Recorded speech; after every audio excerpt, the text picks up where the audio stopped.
നമസ്കാരം. ഇന്ന് രാവിലെ കണ്ട ഒരു ന്യൂസാണ്. സംഭവം തൃശ്ശൂർ വടക്കാഞ്ചേരിയിൽ കുറച്ച് കുട്ടികൾ ഇന്നലെ വൈകുന്നേരമാണെന്ന് തോന്നുന്നു, ബസ് കയറാൻ വേണ്ടി നിൽക്കുമ്പോൾ ബസ് കണ്ടക്ടർ എന്ത് ചെയ്താൽ ബസ്സിൽ കയറ്റില്ല. ഫുൾ ടിക്കറ്റ് എടുത്താൽ മാത്രം അയാൾ കയറ്റുള്ളൂ. ഈ വക ഊളത്തരത്തിനൊക്കെ എന്താ പറയണ്ടേ? അങ്ങനെ കുട്ടികൾ മനുഷ്യരല്ലേ, അവർക്ക് ബസ്സിൽ കയറാനുള്ള അവകാശമില്ലേ? ഇത് ഇപ്പോൾ തുടങ്ങിയതല്ല, ഇത് പണ്ട് മുതലേ ഉണ്ട്. ഒരു 5-10 കുട്ടികൾ ബസ് സ്റ്റോപ്പിൽ നിൽക്കുകയാണെങ്കിൽ ബസ്സിൽ ഇത്തിരി കുറച്ച് പേര് അധികം ഉണ്ടെന്നുണ്ടെന്നുണ്ടെങ്കിൽ ബസ് ഒരു സ്റ്റോപ്പിൽ നിർത്തൂല. ഒരു 50 മീറ്റർ അപ്പുറത്തോട്ട് നിർത്തിയിട്ട് ഇറങ്ങാൻ ആൾക്കാരുണ്ടെങ്കിൽ മാത്രം അവിടെ ആ സ്റ്റോപ്പിൽ നിർത്തും. എന്നിട്ട് അവരെ ഇറക്കിയിട്ട് അപ്പോഴത്തേക്ക് കുട്ടികൾ പുറകെ ഓടി ചെല്ലുമ്പോൾ ഇവർ ബസ് എടുത്തുകൊണ്ട് പോകും. ഇതാണ് ഇവരുടെ പരിപാടി. അപ്പോൾ അവിടെ നിൽക്കുന്ന ഫുൾ ടിക്കറ്റ് എടുത്ത് യാത്ര ചെയ്യാൻ വേണ്ടി നിൽക്കുന്ന ഒരു 3-4 പേരുണ്ടെങ്കിൽ അവരുടെ യാത്രാവകാശം കൂടി ഇവർ നിശ്ചയിക്കുകയാണ്.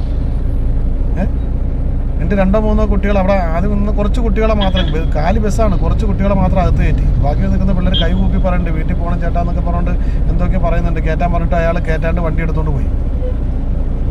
10-12 കിലോമീറ്റർ കുട്ടികൾ നടന്നു പോകണം. എന്താ, കുട്ടികൾക്ക് ഒരു അവകാശമില്ലേ? കുട്ടികളൊക്കെ നിങ്ങളുടെ അടുത്ത് കൈ കൂപ്പി പറയേണ്ട ഒരു കാര്യമില്ല ബസ് കയറ്റണമെന്ന്. ഇതിന് സർക്കാർ മറ്റേ കോടതിയൊക്കെ വ്യക്തമായിട്ടുള്ള നിയമനിർദ്ദേശങ്ങൾ നൽകിയിട്ടുണ്ട്.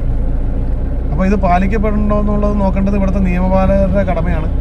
ഇതുപോലുള്ള ബസ് ഉടമകൾക്കും ബസ് കണ്ടക്ടർമാർക്കൊക്കെ എതിരെ ശക്തമായ നിയമ നടപടികൾ സ്വീകരിക്കണം. അല്ലെങ്കിൽ ഇത് വീണ്ടും ആവർത്തിച്ചുകൊണ്ടിരിക്കും. ഫുൾ ടിക്കറ്റ് എടുത്തവരെ മാത്രമാണ് കയറ്റാണെങ്കിൽ നിങ്ങൾ എന്തിനാണ് പെർമിറ്റ് എടുത്ത് ഓടണേന്നേ?